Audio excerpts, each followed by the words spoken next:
തളർന്നുപോയെങ്കിലും ഞങ്ങൾ തൻ ദേഹങ്ങൾ ചലിച്ചിടുന്നു ധീര മനസ്സിനാലെ. കാഴ്ചയുള്ളോർ പോലും കാണാതെ പോകുന്നു, കാണുകിലോ കണ്ണുകൾ പൂട്ടിടുന്നു.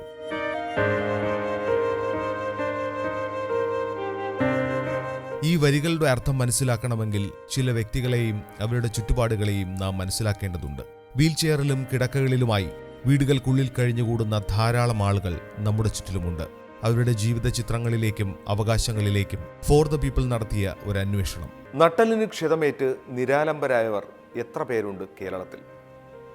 കൊച്ചു കേരളത്തിന്റെ കണക്ക് പരിശോധിക്കുമ്പോൾ തന്നെ ഞെട്ടൽ ഉളവാക്കുന്ന സംഖ്യയാണ് നിങ്ങൾക്ക് മുന്നിലെത്തിയത്.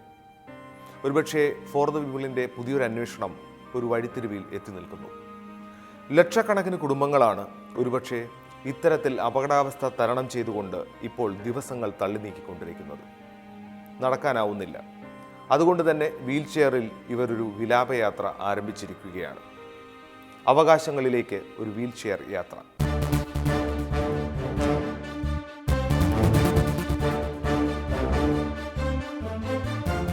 ഇദ്ദേഹത്തിനൊരു പേരുണ്ട്. ആ പേര് ഇന്ന് ധാരാളം വ്യക്തികളെ പ്രതിനിധാനം ചെയ്യുന്നതാണ്. പരസഹായമില്ലാതെ ഒന്നനങ്ങുവാനോ എന്തെങ്കിലും ചെയ്യുവാനോ ഇദ്ദേഹത്തിന് കഴിയുകയില്ല. പക്ഷേ ആ കണ്ണുകളിൽ കാണുന്ന പ്രതീക്ഷയും സ്വപ്നങ്ങളുമെല്ലാം ഒരു ഉയർത്തെഴുന്നേൽപ്പിന്റെ അടയാളമാണ്. നട്ടെല്ലിന് പരിക്കേറ്റ് കിടപ്പിലാണ് ഇദ്ദേഹം. മുറിക്ക് പുറത്തിറങ്ങാൻ പോലും സഹായം ആവശ്യമുണ്ട്. 4 ചുമരുകൾക്കുള്ളിൽ കഴിയുന്ന ധാരാളം വ്യക്തികളുടെ അനുഭവവും ഇങ്ങനെയായിരിക്കും. പരസഹായമില്ലാതെ ഒന്നിനും കഴിയുകയില്ല. പക്ഷേ ഇവർക്ക് വേണ്ടത് സഹതാപമല്ല, പരസഹായമാണ്. സ്വാതന്ത്ര്യത്തിലേക്കും സമത്വത്തിലേക്കും സാഹോദര്യങ്ങളിലേക്കും വളരാനുള്ള ഒരാഗ്രഹം. വർഷങ്ങളായി ഒരേ കിടപ്പിൽ കഴിയുന്നവരും വീൽചെയറിൽ സഞ്ചരിക്കുന്നവരുടെയുമെല്ലാം ഉദാഹരണങ്ങളാണ് ഇദ്ദേഹം. പ്രാഥമിക കാര്യങ്ങൾക്ക് എല്ലാത്തിനും പരസഹായമില്ലാതെ പറ്റില്ല. കാരണം നടുവിന് കീഴ്പോട്ട് തളർന്നു. അപ്പോൾ എന്ത് കാര്യത്തിനും പരസഹായം വേണം. എന്ത് കാര്യത്തിനും, ഭക്ഷണം കഴിക്കുന്നതിനോ അതല്ലെങ്കിൽ വസ്ത്രം മാറുന്നതിനോ ബാത്റൂമിൽ പോകുന്നതിനോ അതൊക്കെ കിടന്ന് തന്നെ പോകണത്. അപ്പോൾ നമ്മൾ സ്പൈനൽ റീഹാബിലിറ്റേഷൻ സെൻ്ററിൽ നമ്മളൊരു ചിട്ടയായ പരിശീലനം ലഭിച്ചു കഴിഞ്ഞാൽ ഇതൊക്കെ നമുക്ക് തന്നെ ചെയ്യാൻ കഴിയും. അപ്പോൾ നമ്മൾ കേരളത്തിൽ അതില്ലാത്തതുകൊണ്ടാണ് ഞങ്ങളിപ്പോൾ നിവേദനം കൊടുത്ത് നിന്നത്. ഇപ്പോൾ വലിയൊരൊന്നും പോയി ചെയ്യാന്നുള്ള സാധാരണക്കാർക്ക് സാധിക്കുന്ന കാര്യമല്ല, അത് അപ്രാപ്യമായ കാര്യമാണ്. ഒട്ടും പ്രതീക്ഷിക്കാത്ത വഴികളിലൂടെയാണ് all Kerala wheelchair rights federation എന്ന സംഘടന പിറവികൊണ്ടത്. സ്പൈനൽ കോഡ് തകരാറിലായ വ്യക്തികളുടെ ഒരു ദേശീയ കൂട്ടായ്മ. ദി സ്പൈനൽ ഫൗണ്ടേഷൻ കേരളത്തിലെ വാട്സാപ്പ് ഗ്രൂപ്പായ സ്പൈനൽ കേരളയിലെ അംഗങ്ങൾക്കിടയിൽ നടന്ന ആരോഗ്യ സംബന്ധമായ ചർച്ചകളിലും സൗഹൃദ സംഭാഷണങ്ങളിലും രൂപം കൊണ്ട സംഘടന all Kerala wheelchair rights federation. വീൽചെയറിലിരിക്കുന്നവരുടെയും ആവശ്യങ്ങളും അവകാശങ്ങളും നേടിയെടുക്കുന്നതിനു വേണ്ടിയാണ് സംഘടന രൂപം കൊണ്ടത്. എക്കാലവും അവഗണിക്കപ്പെടുന്ന സമൂഹത്തിലെ ഏറ്റവും ദുർബലരും പാർശ്വവൽക്കരിക്കപ്പെട്ടവരുമായ കിടപ്പ് വീൽചെയർ വികലാംഗരെ അവഗണിക്കുന്നുവെന്നും തങ്ങൾക്ക് വേണ്ടി ശബ്ദമുയർത്തുവാനും സമരം ചെയ്യുവാനുള്ള കഴിവ് എല്ലാവർക്കും ഉണ്ടെന്നും ബോധ്യപ്പെടുത്തുവാനും വേണ്ടിയാണ് സംഘടന രൂപം കൊണ്ടത്. 2.5 ലക്ഷത്തിലധികം ഉണ്ട് ലോക്കോമോട്ടോഴ്സ് ഡിസേബിലിറ്റി ഉള്ളവരുണ്ടെന്ന് പറഞ്ഞല്ലോ. ഇവരൊക്കെ ഈ 4 ചുമരിനുള്ളിലേക്ക് എടുക്കാണ്, പുറലോകം കാണാതെ. അവർക്ക് ഒരുപാട് ഇപ്പോൾ മറ്റുള്ളവരെ പോലെ തന്നെ റാമ്പ് സൗകര്യങ്ങളോ അല്ലെങ്കിൽ പുറമെ പോകാനുള്ള സൗകര്യങ്ങളൊക്കെ നമുക്കും വേണം. അപ്പോൾ അതിന് വേണ്ടിയിട്ടാണ് അതിനൊരു ആശയം സോഷ്യൽ മീഡിയ വാട്സപ്പ് ഗ്രൂപ്പിൽ കൂടെ വന്ന് അത് പ്രാവർത്തിയാക്കി രജിസ്റ്റർ ചെയ്തു. അങ്ങനെ കൂട്ടായ്മ വന്നത് അങ്ങനെയാണ്. കേരളമെമ്പാടുമുള്ള ധാരാളം വീടുകളിലായി ആയിരക്കണക്കിന് കട്ടിൽ. വീൽചെയർ അംഗപരിമിതരുടെ ഒരു നിശബ്ദ സമൂഹം വിധിക്ക് കീഴടങ്ങി ജീവിതം തള്ളി നീക്കുകയാണ്. ശാരീരിക പരാധീനതകളാൽ വീടുകൾക്കുള്ളിൽ ഒതുങ്ങിക്കഴിയുന്ന അവസ്ഥ അവരെ പൊതുസമൂഹത്തിൽ നിന്ന് തന്നെ പുറത്താക്കി. ഇതിനു മുന്നോടിയായിട്ടാണ് കേരളത്തിന്റെ വിവിധ ഭാഗങ്ങളിൽ വീടുകൾക്കുള്ളിൽ കഴിഞ്ഞുകൂടുന്ന വ്യക്തികൾ എല്ലാവരും ചേർന്ന് സംസ്ഥാന തലത്തിൽ ആദ്യമായി ഒരു പ്രസ്ഥാനത്തിന് രൂപം കൊടുത്തത്. കരയുന്ന കുട്ടിക്ക് പാലുള്ളൂ എന്നുള്ള കാര്യത്തിൽ യാതൊരു തർക്കമില്ലാത്ത കാര്യമാണ്. നമ്മൾ ആവശ്യപ്പെടുമ്പോഴാണ്, സർക്കാരിനെ സംബന്ധിച്ചിടത്തോളം പറയുകയാണെന്ന് വെച്ചാൽ സർക്കാരിന് ഒരുപാട് കാര്യങ്ങൾ അവരുടെ മുൻപിലുണ്ട്. അത് സ്വാഭാവികമായിട്ടും നമ്മൾ നമ്മുടെ ആവശ്യമായിട്ട് ചെല്ലുമ്പോഴാണ് നമുക്ക് അതിനുള്ളൊരു ഒരു പ്രതികരണം നമുക്ക് ലഭിക്കുന്നത്. അങ്ങനെ വരുമ്പോൾ സ്വാഭാവികമായിട്ടും സർക്കാർ, ഇപ്പോൾ മുഖ്യമന്ത്രി ആയാലും ശരി ധനമന്ത്രി ആയാലും ശരി ഇതുമായി ബന്ധപ്പെട്ട് വളരെ നല്ല രീതിയിലാണ് നമ്മളോട് പ്രതികരിച്ചിട്ടുള്ളതും. അതുപോലെ തന്നെ ഇതൊരു അത്യന്താപേക്ഷിതമാണ് എന്നുള്ള നിലയിൽ നമ്മുടെ MLA പറഞ്ഞ് MLAയും അതിൻ്റെ ആ ഒരു ആവശ്യകത മനസ്സിലാക്കിക്കൊണ്ട് ആണ് ഇതിൽ പ്രവർത്തനം നടത്തുന്നത്. ഭൂരിപക്ഷം പേരും അപകടങ്ങൾ മൂലമോ രോഗങ്ങൾ മൂലമോ സ്പൈനൽ കോഡിന് തകരാർ സംഭവിച്ച് ശരീരം തളർന്നുപോയവരാണ്. ബെഡിലൊന്ന് തനിയെ തിരിഞ്ഞുകിടക്കാനോ പരസഹായം കൂടാതെ വീൽചെയറിൽ ഇരിക്കുവാനോ സാധിക്കാത്തവരും മലമൂത്ര വിസർജനം പോലും കിടന്ന കിടപ്പിൽ മറ്റുള്ളവരുടെ സഹായത്തോടെ ചെയ്യേണ്ടി വരുന്ന അവസ്ഥയിലുമാണ് മിക്കവരും. തളർന്ന ശരീരഭാഗത്തിന് അതിന്റെ സ്വാഭാവികമായ സംവേദന ശക്തിയും നഷ്ടപ്പെട്ടു. അത് ശരീരത്തിൽ ക്ഷതങ്ങളും മുറിവുകൾക്കും അണുബാധകൾക്കും വ്രണങ്ങൾക്കും കാരണമായി. സ്പൈനൽ കോഡ് ഇഞ്ചറി സംഭവിച്ച ഒരാളെ എടുത്ത് നോക്കുമ്പോൾ അയാൾക്ക് പ്രത്യക്ഷത്തിൽ യാതൊരു പോരായ്മയുമില്ല, അയാളെ കാണുമ്പോൾ ഒരു കുഴപ്പമില്ല. പക്ഷേ അയാൾ അനുഭവിക്കുന്ന ഏറ്റവും വലിയൊരു പ്രശ്നം എന്ന് പറഞ്ഞിട്ടുണ്ടെങ്കിൽ സ്പൈനൽ കോഡ് ഇഞ്ചറി സംഭവിക്കുന്നതോടുകൂടി ഈ വ്യക്തിക്ക് യൂറിൻ മോഷൻ കൺട്രോൾ നഷ്ടപ്പെടുകയാണ് ചെയ്യുക. നല്ലൊരു ശതമാനം ആളുകളും ഈ കൺട്രോൾ ഇല്ലാത്തവരാണ്. അപ്പോൾ ഇതിന് ഒരു ട്രീറ്റ്മെൻറ്റിലൂടെ ഒരിക്കലും ഇത് ശരിയാക്കാൻ കഴിയുന്നില്ല. അപ്പോൾ ഉള്ള അവസ്ഥ എങ്ങനെ നന്നായി കൊണ്ടുപോകാം, അല്ലെങ്കിൽ ഇതെങ്ങനെ മാനേജ് ചെയ്യാം എന്നവരെ പഠിപ്പിച്ചു കൊടുക്കുക എന്നുള്ളത് മാത്രമേ ഇതിൽ ചെയ്യാനുള്ളൂ. അപ്പോൾ ഇത് ചെയ്യാൻ പ്രോപ്പർലി ട്രെയിൻഡ് ആയിട്ടുള്ള ഡോക്ടേഴ്സോ അതിന് പറ്റിയൊരു സെൻറ്ററോ നമുക്ക് കേരളത്തിലില്ല എന്നുള്ളതാണ് ഇതിൻ്റെ ഏറ്റവും വലിയൊരു ബുദ്ധിമുട്ട്. സ്പൈനൽ കോഡിന് ക്ഷതം സംഭവിച്ച ധാരാളം ആൾക്കാർ കേരളം ഒട്ടാകെ ഇന്ന് നിലവിലുണ്ട്. അപ്പോൾ അവർ നേരിടുന്ന ഏറ്റവും വലിയ പ്രശ്നം എന്ന് വെച്ചാൽ ശരിയായ രീതിയിൽ ഫിസിയോതെറാപ്പിയും ശരിയായ രീതിയിൽ രോഗനിർണയവും നടക്കാത്തതാണ് ഏറ്റവും വലിയ ബുദ്ധിമുട്ടായിട്ട് തോന്നുന്നത്. സ്പൈനൽ കോഡ് ഇഞ്ചറി സംഭവിച്ച് 2 വർഷത്തിനകത്ത് നല്ല രീതിക്ക് നമുക്ക് ഫിസിയോതെറാപ്പി കൊടുക്കാൻ സാധിച്ചു കഴിഞ്ഞാൽ പല കംപ്ലയിൻസും, പല മസിൽ പരമായിട്ടുള്ള പല കംപ്ലയിൻസും നമുക്ക് ഇമ്പ്രൂവ് ചെയ്യാൻ സാധിക്കുന്നതാണ്. എന്നാൽ ശരിയായ രീതിയിൽ ഇന്ന് പലർക്കും വേണ്ടുന്ന രീതിയിലുള്ള ഫിസിയോതെറാപ്പി ലഭിക്കുന്നില്ല. ഇവരുടെ അതിജീവനത്തിന്റെ പോരാട്ടം ആരംഭിച്ചിട്ട് വർഷങ്ങളായി. യഥാർത്ഥത്തിൽ സോഷ്യൽ മീഡിയയിലൂടെ പുതിയൊരു ഉണർവ് വന്നിരിക്കുകയാണ്. കേരളത്തിലെ ഒറ്റപ്പെട്ട് കിടന്ന അംഗപരിമിതർ, പ്രധാനമായും വീൽചെയറിൽ സഞ്ചരിക്കുന്ന അംഗപരിമിതർ ഒറ്റക്കെട്ടായി ചേർന്ന് പുതിയൊരു സംഘടന രൂപീകരിച്ചിരിക്കുകയാണ്. All Kerala wheelchair rights federation പുതിയൊരു പോരാട്ടം ആരംഭിച്ചു കഴിഞ്ഞു. ഇവർ ചക്രമുരുട്ടിയെത്തുന്നത് സഹായത്തിനല്ല, ലോകത്തെ കാണാനും കേൾക്കാനുമുള്ള അവകാശത്തിനു വേണ്ടിയാണ്. എല്ലായിടവും തങ്ങളുടേതു കൂടിയാണെന്ന ബോധവും അവരെ നയിക്കുന്നു. ഈയൊരവസ്ഥയിൽ ഇത്തരം ആളുകൾക്ക് ആദ്യം വേണ്ടത് വിവിധ രീതികളിലുള്ള പുനരധിവാസ പദ്ധതികളാണ്. വെല്ലൂർ CMC മോഡലിൽ ഒരു അത്യാധുനിക രീതിയിലുള്ള ഒരു റീഹാബിലിറ്റേഷൻ സെൻറ്റർ വേണമെന്നാണ് ഞങ്ങളുടെ ആഗ്രഹം. അത് സർക്കാർ നടപ്പിലാക്കി തരും എന്ന് ഞങ്ങൾ പ്രതീക്ഷിക്കുന്നു. അതിനുവേണ്ടി ഞങ്ങൾ ബഹുമാനപ്പെട്ട മുഖ്യമന്ത്രിയെയും ധനകാര്യ വകുപ്പ് മന്ത്രിയെയും അതുപോലെ തന്നെ ആരോഗ്യ വകുപ്പ് മന്ത്രിയെയും കണ്ട് നിവേദനം സമർപ്പിക്കുകയുണ്ടായി. ഇങ്ങനെ ഒരു സെൻറ്റർ ഉണ്ടായി പ്രോപ്പർ ട്രെയിനിങ് കിട്ടി അവരുടെ ഉള്ള ശേഷി വികസിപ്പിച്ച് കഴിഞ്ഞാൽ ഈ നമ്മളെ നോക്കുന്ന ആളുകൾക്ക്, വീട്ടിലുള്ള ആളുകൾക്കും വലിയൊരു ആശ്വാസമാണ് ഉണ്ടാവുക. അവർ ഫ്രീ ആവും, നമ്മൾ എത്രത്തോളം ഇൻഡിപെൻഡൻ്റ് ആവുന്നു അതനുസരിച്ചിട്ട്. അപ്പോൾ അതുകൊണ്ടാണ് ഇങ്ങനൊരു സെൻറ്ററിന് നമ്മൾ വേണമെന്ന് ആവശ്യപ്പെടുകയും അതിനുവേണ്ടി നിവേദനം കൊടുക്കുകയൊക്കെ ചെയ്തത്. സ്പൈനൽ കോഡ് ഇഞ്ചുവേർഡ് ആയവർക്ക് വേണ്ടി ആധുനിക വൈദ്യശാസ്ത്രം മുന്നോട്ട് വയ്ക്കുന്ന പുനരധിവാസ പദ്ധതി പല കാര്യങ്ങൾ ഉൾക്കൊള്ളുന്നവയാണ്. നഷ്ടപ്പെട്ട ചലനശേഷി ഫിസിക്കൽ തെറാപ്പിയിലൂടെ കഴിയുന്നത്ര വീണ്ടെടുക്കുക, കിടക്കയിൽ നിന്ന് വീൽചെയറിലേക്കും അതുപോലെ തിരിച്ചും സ്വയം മാറിയിരിക്കാൻ പരിശീലിപ്പിക്കുക, ബ്ലാഡർ ബവൽ മാനേജ്മെന്റിൽ പരിശീലനം നൽകി വിസർജനത്തിന്റെ പ്രശ്നങ്ങൾ കൈകാര്യം ചെയ്യാൻ പ്രാപ്തരാക്കുക തുടങ്ങി നിരവധി കാര്യങ്ങൾ പുനരധിവാസ പദ്ധതികളിൽ ഉൾപ്പെടുത്തുവാൻ കഴിയും. സ്പൈൻ സെൻറ്റർ വേണമെങ്കിൽ ബാക്കിയുള്ള കെട്ടിടത്തിൻ്റെ നിർമ്മാണം കൂടി പൂർത്തിയാകേണ്ടതുണ്ട്. ആവശ്യമുള്ള എക്യുപ്മെൻസും വേണം. നമ്മൾ ഇക്കാര്യത്തിൽ ഒരു 5 കോടി രൂപ ഗവൺമെൻറ്റിനോട് ആവശ്യപ്പെട്ടിട്ടുണ്ട്. അപ്പോൾ 5 കോടി രൂപ, അപ്പോൾ അതിൽ 5 കോടി രൂപ കെട്ടിടത്തിൻ്റെ നിർമ്മാണം, പിന്നെ ലിഫ്റ്റ് സൗകര്യം വേണം. അതിനാണ് ഇപ്പം ഈ റാമ്പ് ഒരു 1ാം നിലയിലേക്ക് മാത്രമേ ഉള്ളൂ, മുകളിലേക്കുള്ള നിലയ്ക്ക് റാമ്പ് പറ്റും. അപ്പം ലിഫ്റ്റ് സൗകര്യം വേണം. അതുപോലെ ഫയർ ആൻഡ് സേഫ്റ്റി, നമ്മളിപ്പോൾ 4 നിലയ്ക്ക് മുകളിൽ പോയി കഴിഞ്ഞാൽ പിന്നെ ഈ അഗ്നിശമന സംവിധാനങ്ങൾ ആവശ്യമുണ്ട്.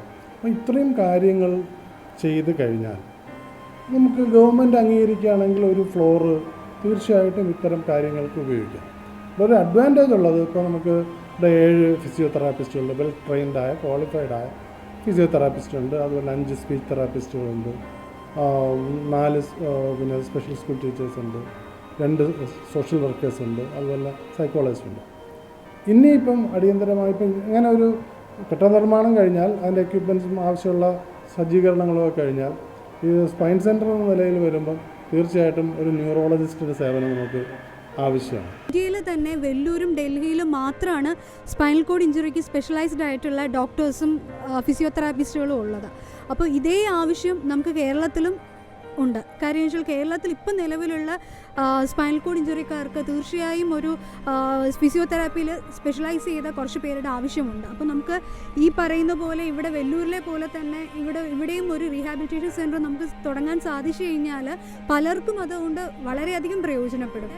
നമ്മുടെ കേരളത്തിൽ ഈ ഒരു സ്പൈനൽ കോഡ് ഇഞ്ചുറിക്ക് വേണ്ടി ഒരു റീഹാബിലിറ്റേഷൻ സെൻറ്റർ വളരെയധികം അത്യാവശ്യമാണ്. അപ്പോൾ അത് നമുക്ക് നേടിക്കിട്ടിയാൽ അത് വലിയൊരു സഹായമായിരിക്കും. കേരളത്തിലെ അംഗപരിമിതരുടെ പ്രശ്നങ്ങൾ പരിഹരിക്കാൻ, അവരെ പുനരധിവസിപ്പിക്കാൻ ഒരു സംഘടനയും മുന്നോട്ട് വന്നില്ല. ഒരു സർക്കാരും ഒന്നും ചെയ്തില്ല. എന്തു ചെയ്യണമെന്നറിയാതെ ഒടുവിൽ ഈ സംഘടനാ അംഗങ്ങൾ തന്നെ പുതിയ സ്ഥലവും അതിനുള്ള സാഹചര്യങ്ങളും കാട്ടിക്കൊടുത്തു. കണ്ണടയ്ക്കുകയാണ് സർക്കാർ ഇന്നും. പുനരധിവാസ പരിശീലനം കൊടുക്കുന്ന കേന്ദ്രങ്ങൾ വികസിത രാജ്യങ്ങളിൽ സാധാരണമാണ്. പക്ഷേ ഇന്ത്യയിൽ ഇത്തരം സ്ഥാപനങ്ങൾ കുറവാണ്. കേരളത്തിലാകട്ടെ ഒരു സെന്റർ പോലുമില്ല. ഏറ്റവും അടുത്തുള്ളത് തമിഴ്നാട്ടിലെ വെല്ലൂർ CMC മെഡിക്കൽ സെന്ററാണ്. കേരളത്തിലെ സാധാരണ സ്പൈനൽ കോഡ് വികലാംഗർക്ക് ദൂരക്കൂടുതൽ ഒരു പ്രശ്നമാണ്. അതുകൊണ്ട് തന്നെ കേരളത്തിൽ ഒന്നിലധികം ആധുനിക സെന്ററുകൾ തുറക്കേണ്ടതുണ്ട്. കേരളത്തിൽ ഇതിനുള്ള സംവിധാനങ്ങളൊന്നും ഇതുവരെ ഉണ്ടായിട്ടില്ല. അപ്പോൾ അതിന് എല്ലാവർക്കും മറ്റു സംസ്ഥാനങ്ങളെയാണ് ആശ്രയിക്കേണ്ടി വരുന്നത്. അപ്പോൾ അതിൻ്റെ ഒരു കേരളത്തിലെ മലയാളികൾക്കൊരു അസൗകര്യമാണ്. അത് പുറത്തൊക്കെ പോയി ഇങ്ങോട്ട് ഒരുപാട് കാശൊക്കെ ചിലവാക്കിയിട്ടൊക്കെയാണ് ചെയ്യുന്നത് ഓരോരുത്തരും.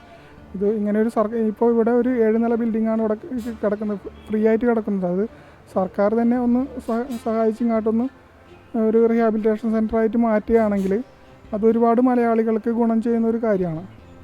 അത് ഇപ്പോൾ തന്നെ ഒരു 8 ലക്ഷം 10 ലക്ഷത്തോളം ആൾക്കാർ സ്പൈനലും ഇഞ്ചറി ആയിട്ടും ഭിന്നശേഷിക്കാരൊക്കെ ആയിട്ട് ഇവിടെ കേരളത്തിലുണ്ട്. അതിൽ ഇത്രയും പേര് ഇവിടെ ഉള്ളപ്പോഴും ഇത്രയും ആൾക്കാർ ആശ്രയിക്കേണ്ടി വരുന്നത് മറ്റു സംസ്ഥാനങ്ങളേക്കാണ്. ഇതുപോലൊരു ഇത് NAPMR ഒന്ന് സർക്കാർ ഒന്ന് ഏറ്റെടുത്ത് ഇങ്ങോട്ടൊന്ന് നല്ലൊരു റീഹാബിലിറ്റേഷൻ സെൻ്ററായിട്ട് മാറ്റുകയാണെങ്കിൽ അത് ഒരുപാട് പേർക്ക് ഗുണം ചെയ്യുന്ന കാര്യമാണ്. സർക്കാരിൻ്റെ കണക്കനുസരിച്ച് തന്നെ 7 ലക്ഷത്തോളം ഡിസേബിൾഡ് ആയിട്ടുള്ള ആളുകൾ ഉണ്ട്. ഇതിൽ തന്നെ നല്ലൊരു ശതമാനം ഹെഡ് ഇഞ്ചുറിയോ അല്ലെങ്കിൽ നട്ടെല്ലിന് പരിക്കേറ്റിട്ട് ഇങ്ങനെ തളർന്നിട്ടുള്ള ആളുകളാണ്. ഈ ആളുകൾക്ക് നമുക്കൊരു പ്രോപ്പർ അഡ്വൈസ് കിട്ടണമെങ്കിൽ പോലും, ശരിയായൊരു ഉപദേശം കിട്ടണമെങ്കിൽ പോലും നമ്മൾ വെല്ലൂരൊക്കെ പോകേണ്ട ഒരു അവസ്ഥയാണ്. ഇത് ഇവിടുന്ന് 500-600 കിലോമീറ്റർ ദൂരെയുള്ള സ്ഥലമാണ്, തമിഴ്നാടാണ്. നമ്മളുടെ ഇവിടെ ഇത്രയധികം ഡോക്ടർമാരും ആശുപത്രികളും ഒക്കെ ഉണ്ടെങ്കിലും ഈ സ്പൈനൽ കോഡ് ഇഞ്ചുറിയുടെ അതിൻ്റെ ഒരു മറ്റ് അസുഖങ്ങളെ അപേക്ഷിച്ച് സ്പൈനൽ കോഡ് ഇഞ്ചുറി വളരെ ദാരുണമായൊരവസ്ഥയാണ്. അതിനാൽ തന്നെ തൃശൂർ ജില്ലയിൽ കല്ലേറ്റുംകരയിൽ സംസ്ഥാന സാമൂഹ്യനീതി വകുപ്പിന് കീഴിൽ പ്രവർത്തിക്കുന്ന national institute of physical medicine and rehabilitation സെന്ററിന്റെ കെട്ടിടത്തിലെ കുറച്ചു നിലകൾ ഒഴിഞ്ഞുകിടക്കുന്നതായി ഫോർ ദ പീപ്പിളിന്റെ അന്വേഷണത്തിൽ കണ്ടെത്തി.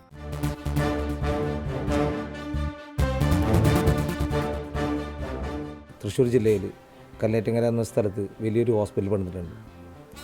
സാമൂഹ്യക്ഷേമ വകുപ്പ് മന്ത്രി MK മുനീർ കഴിഞ്ഞ ഭരണകാലത്ത് MK മുനീറിൻ്റെ ഭരണകാലത്ത് ആ സ്ഥാപനം സർക്കാരിനെ ഏറ്റെടുത്തുകൊണ്ട് ഒത്തിരി സംഭവങ്ങൾ ചെയ്യാനായിട്ടുള്ള കാര്യങ്ങളൊക്കെ സംസാരിക്കുന്നുണ്ട്. പക്ഷേ അതിനുശേഷം ഒരു അറിയിപ്പോ ഒന്നും നടന്നിട്ടില്ല. പക്ഷേ ഇത്തരം വ്യക്തികൾക്ക്, രോഗികൾക്ക്, കൈക്കും കാലിനും വയ്യാണ്ട് കിടക്കുന്ന രോഗികൾക്ക് എന്തെങ്കിലുമൊക്കെ ഒരു സാഹചര്യം ഉണ്ടാക്കാൻ, അവർക്ക് അവരുടെ അത്യാവശ്യ കാര്യങ്ങൾ ചെയ്യാൻ പറ്റാവുന്ന ഒരു സാഹചര്യം ഉണ്ടാക്കാനുള്ള ഒരു സാധ്യത ആ ഹോസ്പിറ്റലിന് ചെയ്യാനായിട്ട് സാധിച്ചാൽ, സർക്കാരിന് ചെയ്യാൻ സാധിച്ചാൽ, ഞങ്ങളെമാരുള്ള ഞങ്ങളുടെ സുഹൃത്തുക്കൾക്ക് വേണ്ടി ചെയ്യാൻ പറ്റാവുന്ന ഏറ്റവും വലിയ കാര്യം ആയിരിക്കും. ഇത്തരം രോഗികൾക്ക് യാത്ര ചെയ്യുക എന്ന് പറയുന്നത് വരെ വളരെ ബുദ്ധിമുട്ടുള്ളൊരു സാഹചര്യത്തിൽ കേരളത്തിൻ്റെ മധ്യത്തിൽ വരികയാണെന്നുണ്ടെങ്കിൽ, കേരളത്തിൻ്റെ യഥാർത്ഥ മധ്യം എന്ന് പറയുന്നത് ചാലക്കുടി മുരിങ്ങൂർ ആണ്. അപ്പോൾ അതിന് വളരെ അടുത്തുള്ള ഇവിടെ വരികയാണെങ്കിൽ ഇവിടുന്ന് നാഷണൽ ഹൈവേയിലേക്ക് വളരെ കുറച്ച് ദൂരമേ ഉള്ളൂ. നല്ല രീതിയിൽ ട്രാൻസ്പോർട്ടേഷൻ ഫെസിലിറ്റീസ് ഉണ്ട്. അതുമാത്രമല്ല, രോഗികൾക്ക് ഇവിടെ വന്ന് ചികിത്സിക്കാനും അവർക്ക് താമസിക്കാനും അവരുടെ പ്രാഥമിക കൃത്യങ്ങൾ നിർവഹിക്കാനുമുള്ള സ്ഥലവും ഇവിടെയുണ്ട്. അതുകൊണ്ട് തന്നെ ഒരു മെഡിക്കൽ കോളേജിൽ വരുന്നതിനേക്കാൾ നമ്മൾ പ്രാമുഖ്യം കൊടുക്കുന്നത് ഇത് ഇത്തരവുമായി സൈക്കോതെറാപ്പിയുമായിട്ട് ബന്ധപ്പെട്ട ഇൻസ്റ്റിറ്റ്യൂട്ട് തന്നെ ആയതുകൊണ്ട് മെഡിക്കൽ കോളേജിൽ ജനറലായിട്ട് വരുന്നതിനേക്കാൾ കൂടുതൽ നമ്മൾ പ്രാമുഖ്യം കൊടുക്കുന്നത് ഇത്തരമൊരു ഇതിൽ വരുന്നതിന് തന്നെയാണ്. ഇത് ഉപയോഗപ്പെടുത്തി പ്രസ്തുത സ്ഥാപനത്തോടനുബന്ധിച്ച് ആധുനിക സൗകര്യങ്ങളോടുകൂടിയ ഒരു spinal cord injury rehabilitation centre അനുവദിച്ചാൽ ഇത്തരം വ്യക്തികൾക്ക് ആശ്വാസമാകും എന്നതിൽ സംശയമില്ല. അതുകൂടാതെ കേന്ദ്ര സർക്കാർ പ്രഖ്യാപിച്ചിരിക്കുന്ന പ്രത്യേക സ്കീമായ സ്റ്റേറ്റ് സ്പൈനൽ ഇഞ്ചുറി സെന്റർ ഇതിലൂടെ യാഥാർത്ഥ്യമാക്കുവാനും കഴിയും. ഈ ആവശ്യങ്ങളെല്ലാം ഉന്നയിച്ച് മുഖ്യമന്ത്രിക്കും ആരോഗ്യമന്ത്രിക്കും ധനകാര്യമന്ത്രിക്കുമെല്ലാം നിവേദനം സമർപ്പിച്ച് പ്രതീക്ഷയോടെ കാത്തിരിക്കുകയാണ് ഇവർ. കിടത്തി ചികിത്സ ഇപ്പോൾ ഇല്ല. കിടത്തി ചികിത്സ ആരംഭിക്കണമെങ്കിൽ തീർച്ചയായും ഈ 3 ഷിഫ്റ്റ് വച്ച് 6 നഴ്സിംഗ് സ്റ്റാഫെങ്കിലും വേണം, പിന്നെ 3 അറ്റൻഡർ വേണം. അപ്പോൾ ഇത്തരത്തിൽ ഇത് വികസിപ്പിച്ച് എടുക്കാവുന്നതേ ഉള്ളൂ. അപ്പോൾ അവർ ഇപ്പോൾ ഗവൺമെൻറ്റിന് നിവേദനം കൊടുത്തിട്ടുണ്ട്. ആ നിവേദനത്തിൻ്റെ അടുത്താൽ ഗവൺമെൻറ് പോസിറ്റീവായിട്ട് തീരുമാനമെടുക്കുകയാണ്. ഇവിടെയാണ് ഗവൺമെൻറ് തീരുമാനിക്കുന്നതെങ്കിൽ നമുക്കത് ഏറ്റെടുക്കാവുന്നതേ ഉള്ളൂ. ഇതിൻ്റെ ഒരു പ്രാധാന്യം സർക്കാരിലേക്ക് എത്തിക്കാൻ കഴിയുകയും ഇതിവിടെ തുടങ്ങുകയും ചെയ്തിട്ടുണ്ടെങ്കിൽ പലർക്കും ഈ എന്താ പറയുക അതിൻ്റെ ഒരു പ്രയോജനം വളരെ വലുതായിരിക്കും. ഒരുപാട് ആളുകൾക്കാണ് അതിൻ്റെ പ്രയോജനം ഉണ്ടാവുക. പിന്നെ സ്പൈനൽ ഇഞ്ചുറിയെ സംബന്ധിച്ച് ഇത് ഏതൊരു മനുഷ്യനും ഏത് മൊമെൻറ്റിലും, അതായത് ഒരു ഫ്രാക്ഷൻ ഓഫ് സെക്കൻഡിൽ സംഭവിക്കാവുന്നതാണ് ഒരു ഹെഡ് ഇഞ്ചുറി അല്ലെങ്കിൽ ഒരു സ്പൈനൽ ഇഞ്ചുറി എന്ന് പറയുന്നത്. അത് ആർക്കും ശരിക്കും എക്സ്പെക്റ്റ് ചെയ്യാവുന്ന ഒരവസ്ഥയാണ്. ഇത് മനുഷ്യൻ ടോട്ടലി ഡിപ്പെൻഡൻ്റ് ആയിപ്പോകും. ഇപ്പോൾ കഴുത്തിൽ നിന്നൊക്കെ പാരലൈസ്ഡ് ആണെങ്കിൽ അവർക്ക് കൈ പോലും ഉപയോഗിക്കാൻ കഴിയില്ല. ഒരു വെള്ളം എടുത്ത് കുടിക്കാനോ ഒരു ഫോൺ അറ്റൻഡ് ചെയ്യാനോ പോലും അവർക്ക് കഴിയില്ല. അത്ര മോശം അവസ്ഥയിലേക്കാണ് പോകുക. ഒരു മനുഷ്യൻ എത്രത്തോളം ഡിപ്പെൻഡൻ്റ് ആകുമോ അതിൻ്റെ മാക്സിമം സംഭവിക്കാവുന്ന ഒരു അവസ്ഥയാണ് സ്പൈനൽ ഇഞ്ചുറി. ഇത്തരം അവസ്ഥയിൽ നിന്ന് മാറേണ്ട സമയം കഴിഞ്ഞിരിക്കുന്നു. വീൽചെയറിൽ പോകാൻ കഴിയുന്ന പാതകളും സാധാരണക്കാർക്കൊപ്പം നടക്കുവാനും സഞ്ചരിക്കുവാനും ഇവർക്ക് കഴിയും. അതിനു വേണ്ടത് സഹകരണമാണ്, പരസ്പര സഹകരണം. വീൽചെയർ അംഗപരിമിതരുടെ അവകാശങ്ങൾ നേടിയെടുക്കുവാൻ, അവരെയും സമൂഹത്തിന്റെ മുഖ്യധാരയിലേക്ക് എത്തിക്കുവാൻ നമുക്കും കഴിയും. അതിനായി നമുക്കൊരുമിച്ച് യാത്ര ചെയ്യാം. അവകാശങ്ങളിലേക്കുള്ള ഇവരുടെ വീൽചെയർ യാത്രയിൽ നമുക്കും ഒരുമിക്കാം. സ്വപ്നങ്ങൾക്ക് ജീവനില്ല, പക്ഷേ ഓരോരുത്തരുടെയും ജീവിക്കാനുള്ള ആഗ്രഹം ഒരു സ്വപ്നത്തിലാണ് അധിഷ്ഠിതമായിരിക്കുന്നത്. ഇപ്പോൾ ഇവരുടെ മുന്നിൽ ഒരു സ്വപ്നമുണ്ട്: അംഗപരിമിതരെ പുനരധിവസിപ്പിക്കുവാൻ ഒരു കേന്ദ്രം. ഇതിനായി മുഖ്യമന്ത്രിക്കും മന്ത്രിമാർക്കും നിവേദനം നൽകി കാത്തിരിക്കുകയാണ് ഇക്കൂട്ടർ. ഏതായാലും ഇക്കാര്യത്തിൽ ശക്തമായ നിലപാട് സർക്കാരിന്റെ ഭാഗത്തു നിന്ന് ഉണ്ടാകണമെന്നാണ് ഫോർ ദ പീപ്പിളിന്റെ ആവശ്യം. ഫോർ ദ പീപ്പിളിന്റെ അന്വേഷണം ഇവിടെ കൊണ്ട് അവസാനിക്കുന്നില്ല. പുതിയ വിഷയങ്ങൾ തേടി പുതിയ അന്വേഷണങ്ങളുമായി ഞങ്ങളുടെ സംഘം കേരളത്തിലുടനീളം സഞ്ചരിക്കുന്നു. പുതിയൊരു വിഷയവുമായി അടുത്ത ദിവസം കാണാം. അതുവരേക്കും നമസ്കാരം.